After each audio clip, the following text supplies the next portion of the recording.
And welcome to Barry's Poetic Session.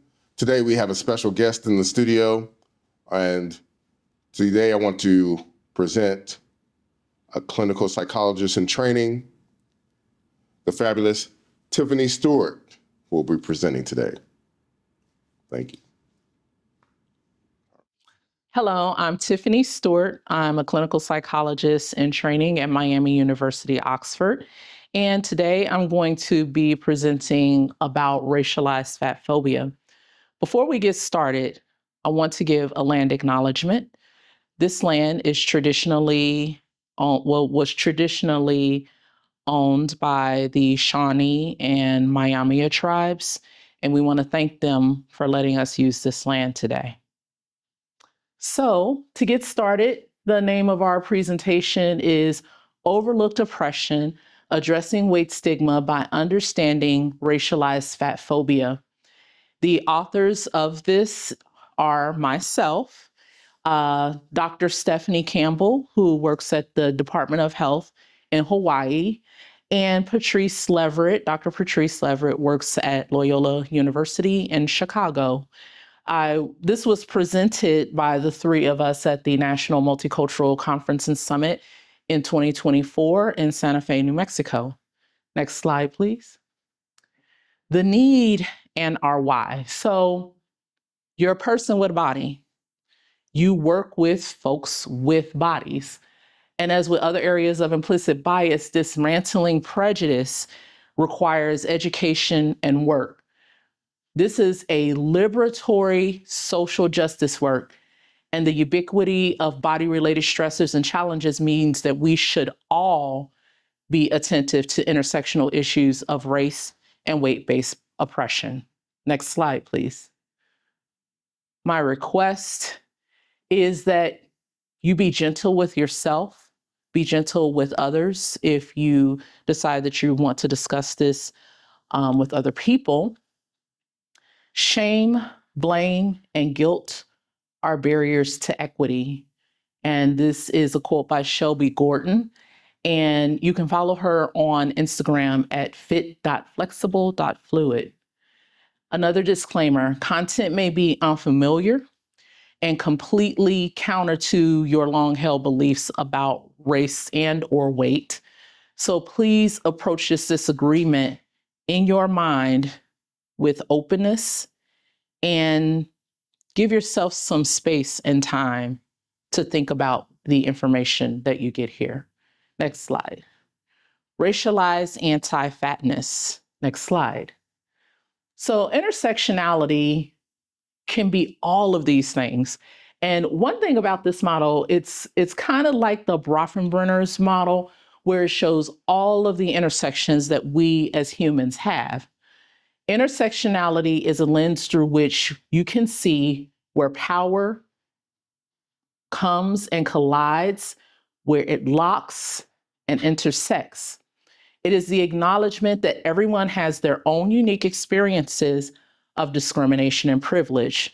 This is by Kimberly Crenshaw, who was the creator of intersectionality theory. So some of the things that you'll see in this intersectionality model are race, ethnicity, gender, class, language, ability, mental health, education, and body size.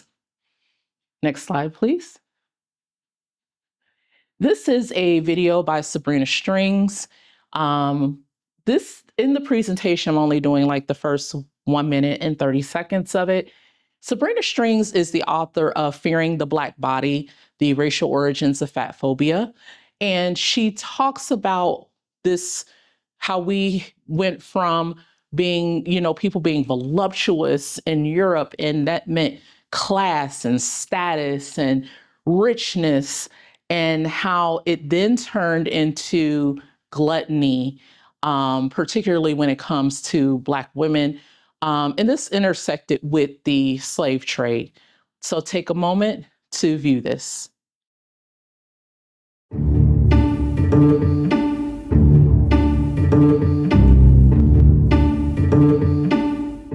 I decided I would try to trace the transition in the Western world from valuing voluptuous figures to valuing slender ones.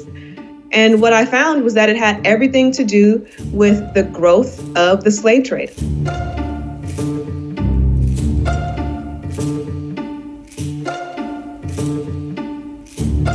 In the early years of slavery, voluptuous physiques were prized because slavery and the Renaissance were coterminous. And by a couple of centuries on, in the middle of the 18th century, it was very common for race scientists to suggest that, race is not just about skin color. It's also about behavior and appearance. We know that Europeans are the most superior, most disciplined, most rational of all the races. And that's why they are at the top of our racial hierarchies.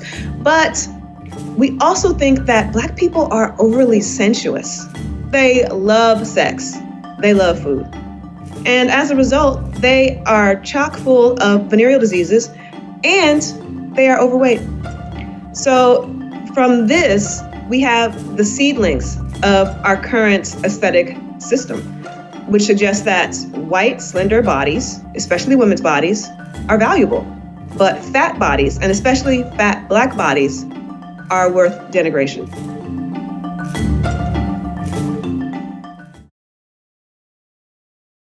So why do these stereotypes even persist? Well, there's a few things here. We have this lovely graphic to show you how. Thinking stereotypically, and when you have those stereotypical thinking, it can cause you to feel uncomfortable or scared. Dissonance is unsettling. So when you confront these feelings of, or not confront, but actually realize, I have these feelings and these thoughts about what race is or what weight stigma is. You think about that doesn't feel good. You know, that is the first human response, is that it doesn't feel good. And so then you try to have a little bit of denial of it, like, I don't think I'm biased, but maybe I am. So here's how stereotypes persist. The dissonance is resolved by justifying the stereotypes. So you'll see something stereotypical, you know, maybe you see a large Black woman at a cafe and she's eating her croissant and she is tearing it up. And you think, ooh, see, the stereotype must be true. I just saw this Black woman eating this croissant and she's tearing it up. And this is right. I am not biased. And then you're relieved because you have your stereotype that's justified now, and you can relax and say, I'm not biased. Next slide, please. Weight stigma is actively encouraged and promoted. So here's a stereotypical response. I'm uncomfortable. I feel disgusted, ashamed, and judgmental. None of us want to feel that way, right? But society tells us fat people really are gross, lazy, unhealthy, and morally inferior. We definitely see this a lot when it comes to nutrition. You are morally inferior if you're not on a diet. Then we go to the next step. Therefore, what society has told me, the way I felt here, that's justified. And the media and others help reinforce that. And then at the end of this cycle, therefore, I'm doing the right thing by hating and shaming fatness. You put yourself on a moral high ground. And this moral high ground can be manifested as, but I only care about your health. Next slide, please. Now we're going to talk about internalization. So internalized weight stigma occurs when an individual takes on negative societal or cultural perceptions about body weight, adopting beliefs shaped by unwritten rules, and social norms that dictate behavior. Next slide. So, what are some messages we see in the media? So here, you'll have to forgive me, I forget the name of this movie. We have Brendan Fraser, who actually won an award for this role, where he is a lazy, fat person. Look at his face. He looks depressed. He looks like he's not happy with himself. Then you have Austin Powers. This is Fat Bastard. I'm sorry, the name of this movie was The Whale. But Austin Powers, this character's name is actually Fat Bastard. And to anyone who's seen the movie, he actually tries to eat Mini-Me, who is a very short individual. He tries to actually eat him. And then he also stuffs a lot of food in his mouth, and he gets his, as you can see, there's some food residue on his supposedly UPS shirt. It says FBD, which I assume stands for Fat Bastard something.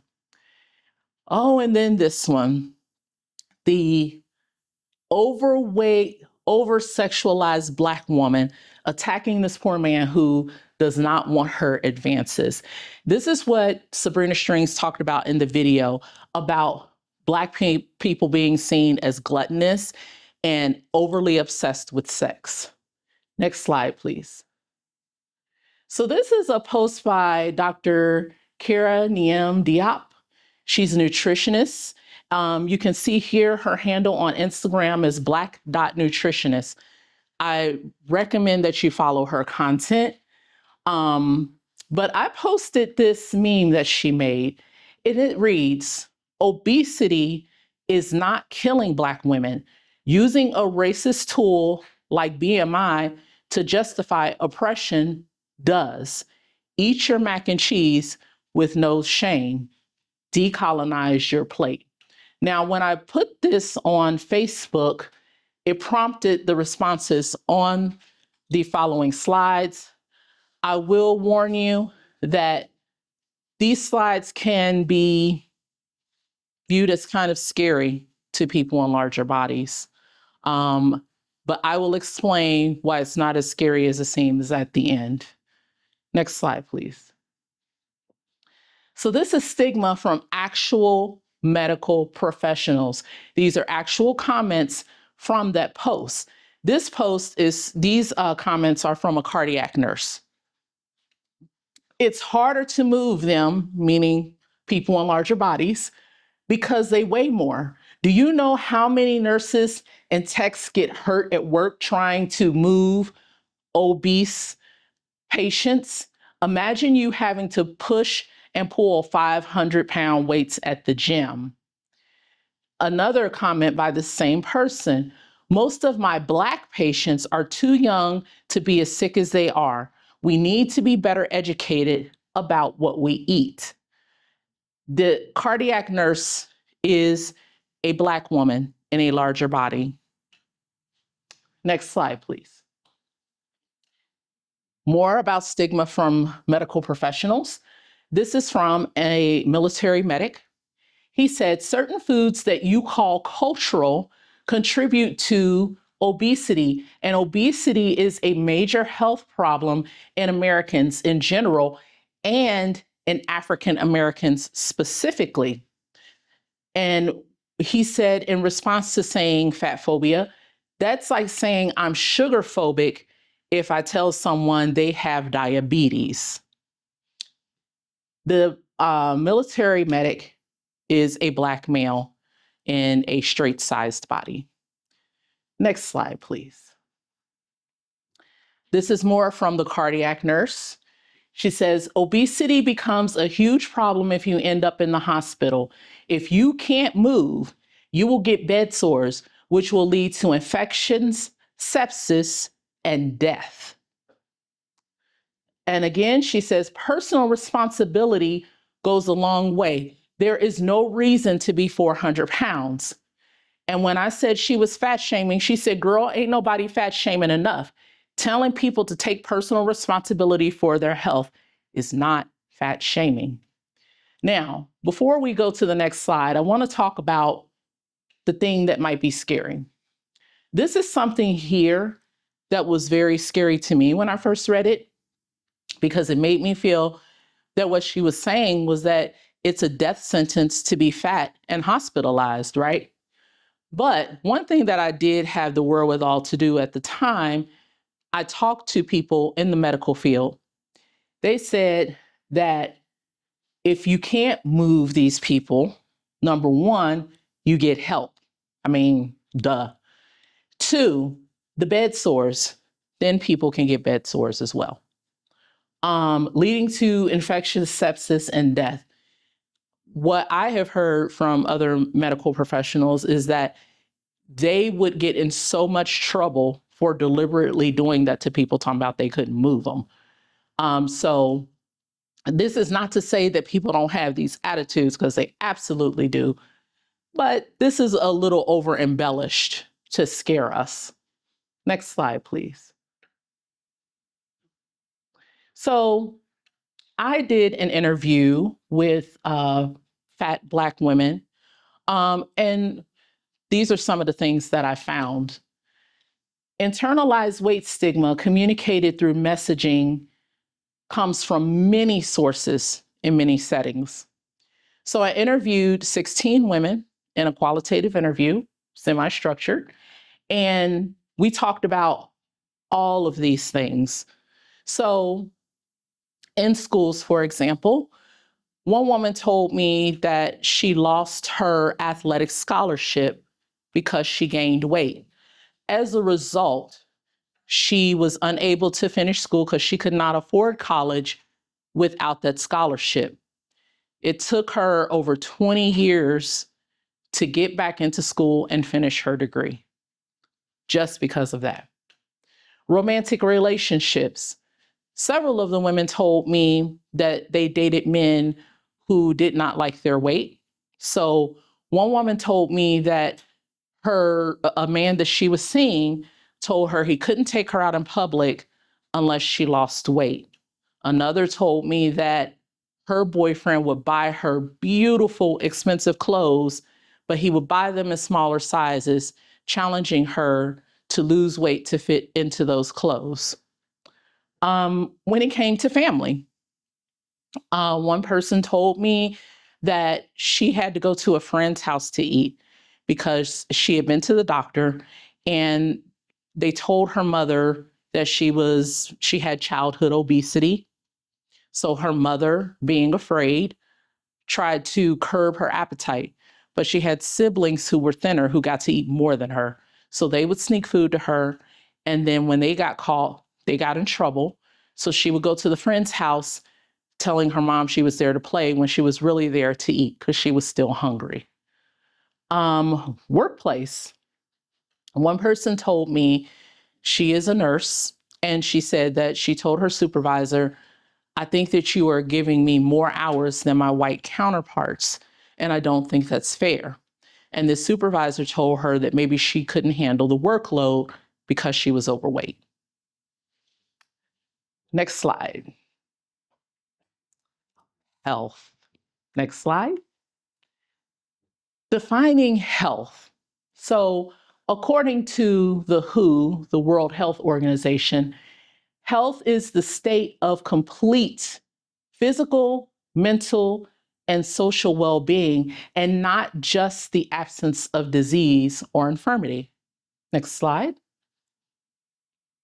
So, Deshaun Harrison is the author of The Belly of the Beast, and they talk about anti-fatness and anti-Blackness. Highly recommend this book. So Deshaun Harris states, interpretation of the above. For one to be healthy, they must not only be non-disabled, but they must also be in an environment that allows for them to feel mentally secure, physically safe, and socially well.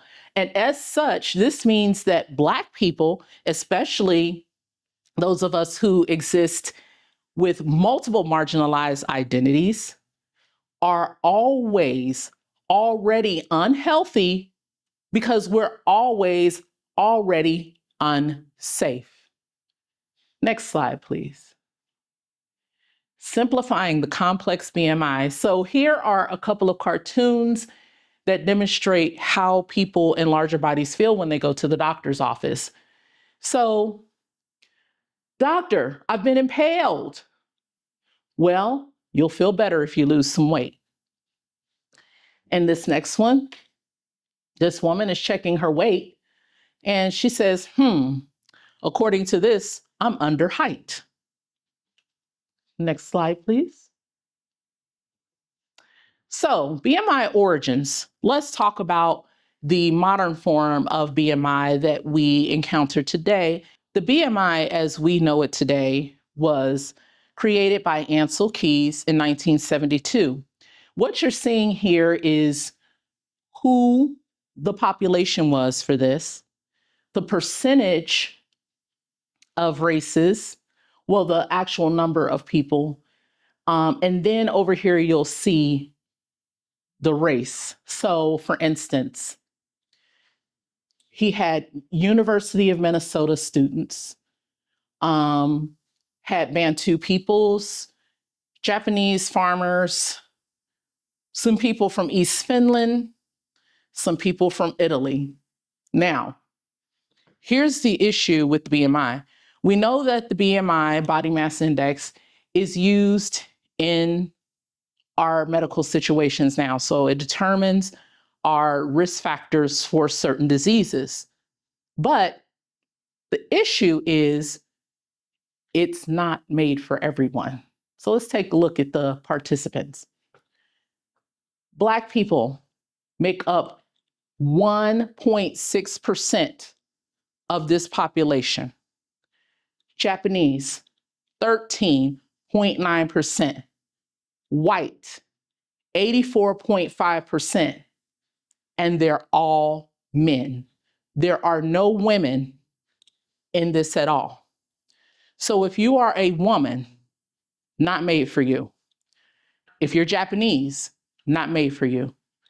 If you are Black, sure enough ain't made for you at 1.6%. Next slide, please. Personhood and dehumanization. Next slide, please. The headless fatty.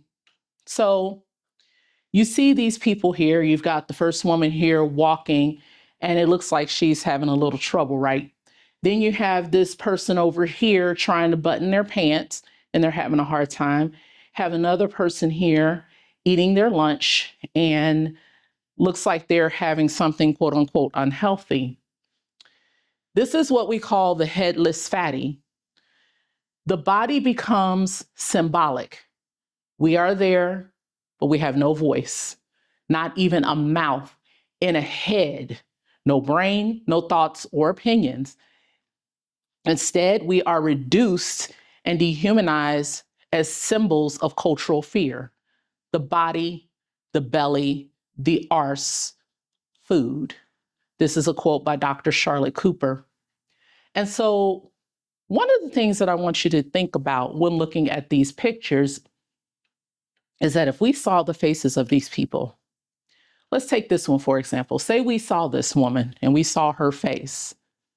How would that make you feel? It would probably make you think about who that person is. It may make you think, does she know that this picture was used? How does she feel about it? What does she think about later? We don't know. And the reason why we don't know is because her head's chopped off. And we don't have to think about it. She's not human. Next slide, please. Actionable strategies. Next slide. So what can we do? We talked a lot about the ills of society, but what do we do about it? First thing, knowledge. Knowledge, knowledge, knowledge. Educate yourself. Learn from BIPOC, Black, Indigenous, people of color creators and activists and scholars, and expand your inputs. Skills. Simply be critical. Critique your inputs, relationships, automatic thoughts, interrupt and shift your narratives. So by critiquing your inputs, you'll think, okay, but fat people have to be unhealthy. That's what the doctor said. A critical thought would be, where's the doctor getting their information from? Who is that in the best interest of? Next, step up. How are oppressive narratives about health showing up? Think about, especially if you're a straight-sized person, you go to the doctor and they weigh you every single time and they tell you, and not so many words, but you're not good enough because you weigh this. And I'm basing it on the body mass index that has nothing to do with you. How are moralized and racialized issues disrupting a path toward equity? Think about that. And think about how that is showing up in other areas of our lives, because this doesn't just happen in the doctor's office. Next slide, please. Again, knowledge. Be aware of diet culture and the harm caused to mental health when folks hate their bodies. If you take nothing else from this, some people will argue, no, adipose tissue does this, or all of that can be explained by weight stigma. We know this. Additionally, think about how you would want a patient to feel in your medical office. And if you're not a medical professional, think about what it would feel like to be a patient that was treated that way. Skills. Sit with cognitive dissonance and question the beliefs and assumptions that feed into those feelings and reactions. Think about, why do I hate what this person is wearing? Why do I feel uncomfortable that this fat woman is wearing a crop top? Confront yourself on those, and you can do that internally. Stepping up. Think about something that you yourself can do in the future or present in your position to positively affect health equity. One thing that I would tell straight-sized people is do some of the things that people in larger bodies have to do, like request to not be weighed unless it's actually medically necessary. Medically necessary would mean most usually dosing for different types of medication where weight is required. Not all medications require that, but some do. Or if you're getting anesthesia for an upcoming surgical procedure, things like that. However, if you want to support people in larger bodies and you yourself don't have a larger body, helping us in that fight would normalize people at the doctor's office saying, I do not want you weighing me unless it is medically necessary. And if they say they need it for insurance, they can use height instead. They do not have to have your weight. Next slide, please. These are the Health at Every Size principles put out by ASDA, the Association for Size Diversity in Health. Weight inclusivity.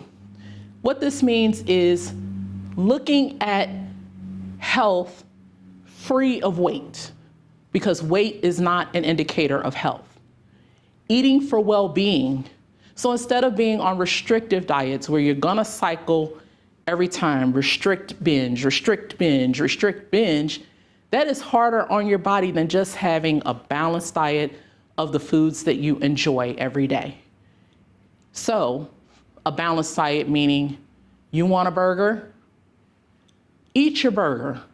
You want a salad, eat the salad, but make sure that you're mixing it up enough so that you're not flop-sided on one or the other. Because if you have a restrictive diet where all you're eating is the salads, what's gonna happen? Your body's going to think you're starving, and it's gonna ask for more of whatever you're trying to avoid. Then you binge, then you feel bad, then you restrict. Then you say, oh, I'm dying to have this cookie. Then you're gonna binge on cookies. Health enhancement. Now, health enhancement, that depends on the person. Health is not the same for every single person. There are some people who cannot attain what society says health is. You may have chronic conditions, you may be disabled, but whatever your version of health enhancement is is what you want to work with. Respectful care, making sure that the care that you receive is respectful and that you feel good coming away from the doctor's office. No one should be in tears or withholding preventative care because they are afraid of going to the doctor because they are afraid of how they'll be treated. Life-enhancing movement, well, what does that mean? It means whatever you want it to mean. I mean that. So if you want to dance as your exercise, you can dance. If you're in a wheelchair and you can't stand, dance in your wheelchair. Do whatever movement feels good to you for your body. Next slide, please. So for self-education, I mean, this is not an exhaustive list because there are so many people in this space that I respect. The Food Psych podcast, Christy Harrison, if you're watching this, you are one of my biggest inspirations. I listened to the Food Psych podcast when I was at the height of disordered eating, and this got me through, listening to this content every day. There's also the Maintenance Phase podcast, Unsolicited Fatties Talk Back podcast, Hunger by Roxanne Gay, Heavy by Kay Lehman, the book I mentioned before, Fearing the Black Body, The Racial Origins of Fatphobia by Dr. Sabrina Strings, Belly of the Beast, The Politics of Anti-Fatness and Anti-Blackness by Deshaun Harrison, and The Body is Not an Apology by Sonia Renee Taylor, who is another person that inspired me. Next slide. So, what is diet culture? Diet culture is a system of beliefs that worships thinness. Thinness equals health and virtue. And it makes you waste your life by making you think that you are broken. Next slide, please. It also promotes weight loss. Thin equals high status, 10K likes, right? And then it causes you to spend time and money trying to shrink your body, even though research shows that it does not work. Diets fail 95 to 97% of the time. If you were to buy a car and they said, before you buy this car, we need you to know you have a 95 to 97% chance of this car breaking down in, let's say, the next 3 months. Would you buy that car? It's the same idea with diet culture. Next slide, please.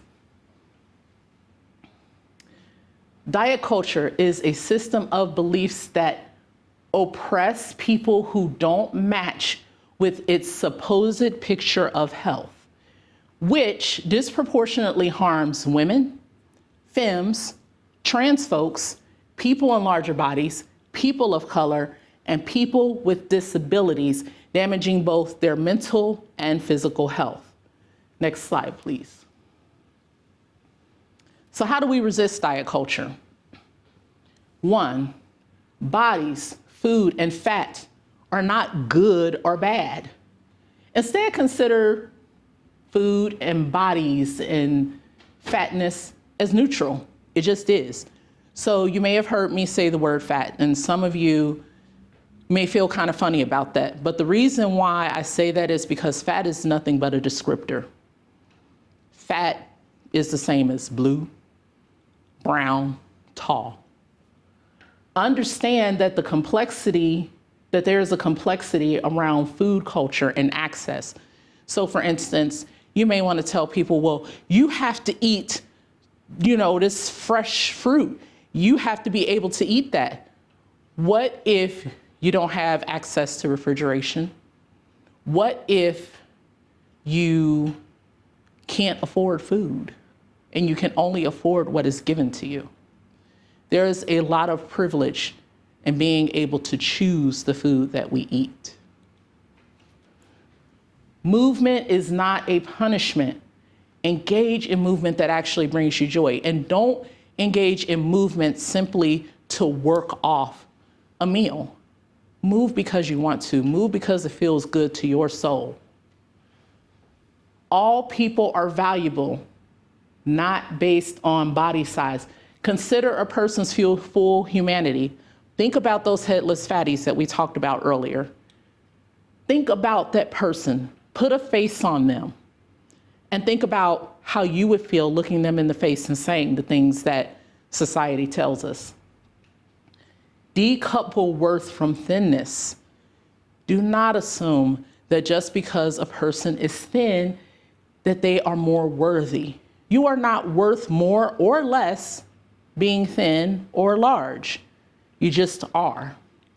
Weight is not equivalent to health. Let me say that again. Weight is not equivalent to health. Value and pursuit of wellness comes in so many different dimensions. That could be self-care. That could be moving in ways that you enjoy. That could be eating a cultural meal with your family and having that time of love and togetherness. That is a lot better and a lot healthier for you than sitting alone and suffering to eat a salad that you know you don't want. Next slide.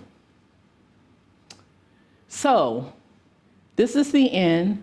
We would love for you to post any questions or reflections that you have in the comments below the video. And next slide. Thank you on behalf of myself, Dr. Stephanie Campbell, and Dr. Patrice Leverett. We really appreciate you taking your time to listen to this presentation. Thank you. And welcome back to Barry's Poetic Session. I'm your host, The Dark Knight, aka Barry Stewart, with Tiffany Stewart, our clinical psychologist in training, who just gave us a presentation. And I have a couple of questions to ask you. First is, how hard was it to get the participants that you interviewed for your qualitative study? It actually was not that difficult. One of the things that is said a lot in the literature is that, certain groups are underrepresented. Usually those are communities of color, sexual and gender minority individuals. And it's like, oh, well, we couldn't find them, or, things like that. And I'm like, this was very easy. We did what's called snowball sampling. So we had flyers around campus. I reached out on different social media outlets. We passed it around Twitter, Instagram, Facebook, and I got so many participants that I actually have a waiting list for any future studies that I want to do, because it was just so many. And I have to tell you, I think it was easy because these Black women, these 16 Black women and others, wanted to be heard on this topic. And a lot of them told me they had never even had that opportunity. Yeah, so you gave them the opportunity to tell their stories that hadn't been heard before in a lot of instances. Yeah. And second, I was going to ask, how was the reception in Santa Fe, New Mexico, when you and the two doctors presented? It was very positive. At the end of the presentation, as Stephanie and I were standing there was a line, like a line of people that wanted to shake our hands, thank us for the content. And Stephanie is Dr. Campbell, is that correct? Yes, Dr. Stephanie Campbell of the Department of Health in Hawaii. Yeah. And interestingly enough, Dr. Campbell and Dr. Leverett, I had not met them. They knew each other, but I had never met them. But Dr. Campbell and I were, we presented to the same conference with the same topic. And so they said, we want to accept it, but would you mind collaborating? And so that was the culmination of that collaboration that I just presented. And there were people who came up to me crying, saying that they understood, particularly that internalization piece really got to them. I had shared some personal experiences. I had shared experiences of my participants, and it resonated with the audience there. And it was a very wonderful reception. Wow. And are you going to be presenting again on this or other topics in your quest to get health disparities diminished?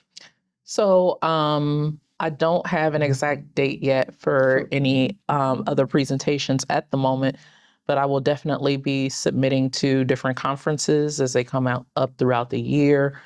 Also, I am going to be working on my master's thesis, and I'll actually defend that this time next year. And that topic is going to be specifically about the mediating relationship between weight stigma and mental health outcomes, how that is affected by racial discrimination. And that's going to be a quantitative study. The one that I did before was qualitative. And just for the viewers, what's the difference between a qualitative and a quantitative study? So for a qualitative study, you are usually just asking like some interview questions, kind of like how you're doing with me right now. And those are put into different domains. There's a lot of different types of qualitative analysis, but basically you're putting things into different themes or domains. So you get a bunch of answers and you're like, okay, I'm seeing a theme of, racism in the workplace. I'm seeing a theme of weight stigma at the doctor's office, things like that. With a quantitative study, usually you have a data set where, and it could be like a national data set, it could be anything like that, where there have been like these questions sent out, people answer them usually online, and you get all this data. And then you interpret the data using whatever factors are, whatever characteristics are in that population. So for instance, for my master's thesis, we are going to get a data set, and then I'm just going to look at what the numbers showed us in regards to racial discrimination, weight stigma, and I said mental health outcomes, so what I really meant was disordered eating, and see what that is for Black women in that sample. And then we do a power analysis to see how many people we actually need for it to be statistically significant. So that's the goal of the quantitative study. So when you say data set, is that more numeric Exactly. data? And yeah. And so quantity is more specific numbers and getting statistics based on those numbers. That's and correct. then the quality is more of what types of things are going on. Exactly. Like we always see this, always, sometimes, never type questions for the Yeah, that can definitely be the case. for an example of a qualitative study. Exactly. Okay, just trying to clarify for the people. And and so you worked with Patrice, Dr. Patrice Leverett, and Dr. Stephanie Campbell. Yes. Now, are you guys doing any more collaborations? I actually don't know. I would love to collaborate with them again. They were very wonderful to work with. I felt like all of our ideas just organically came together. It was, that part of it was easy. Mm-hmm. So, and you had never met prior to Excuse the me. Santa Fe conference or getting ready for the conference? I had only talked to them via Zoom, but I had never met them in person until we met up in New Mexico. Okay. And you're originally from Cincinnati, correct? Correct. So how was it in Santa Fe, New Mexico? Oh man, it was quite the experience. It was beautiful. We were up in the mountains. We were at the Buffalo Thunder Resort. Shout out to Buffalo Thunder. I love that name. It just sounds so powerful. There was so much Native American art everywhere. And like you could see the clouds. I don't even know how to explain it, but it's not like seeing clouds here in Cincinnati. Like that crisp, clear mountain air, like it was so beautiful. So, and I was going to say, with that, in Santa Fe, New Mexico, you could see the clouds at night, I would imagine. Yes, yes. You could see the clouds at nighttime in the moonlight. It was just beautiful. Yeah, I know I went there once and I saw where they said $3,000 fine for litter. And I was like, it's $250 here. They try to be clean over there. they're not messing around. Make you think twice about throwing that cup out the window, right? I'm not thinking about that. And why you talking about you went one time? You could say we went together. We married. But I was just going to ask you also, well, just to let people know that area is the largest Native Americans reservations and group the Tasuki Reservation, yeah, in the United States. That where you went. So you were on the. So your so where you stayed was on part of the reservation of one of the largest in the United States. Is that correct? I'm not sure if the resort was on the reservation itself. It might have been. Well, I'm not sure. Gamble in New Mexico unless it's on an Indian reservation. So it's probably. Oh, I didn't know that. But I do recall being stopped by the Tasuki Reservation police because I ran a stoplight. A stop sign because I didn't know where I was. And they were very nice. It was the most positive interaction I've had with police ever in my life. So they were very kind and we started joking and everything. It was cool. Wow. So I want to thank you for giving that presentation and doing the work that you're doing. And congratulations so far. And I wish you the best in your coming thesis and dissertations coming up in the future. And was there anything else you wanted to let us know before we sign up? Yes, special shout out to Vaishali Raval and Jeffrey Hunger. They are my advisors at Miami Oxford. They work so hard to support me. So shout out to both of them. Again, shout out to Stephanie Campbell and Patrice Leverett, and to my study participants, and to all of you who appreciate this work. You don't have to agree with it, but I appreciate you listening and taking the information in. Well, I want to... Oh, I'm sorry. One more shout out. Yeah. My wonderful husband. Without you, I don't know how possible this would be. You support me in so many ways that you always done, but it's been particularly important in this program because it's a rough program, but you have made it as easy for me as you possibly can. And I love you and thank you. Oh, you're welcome.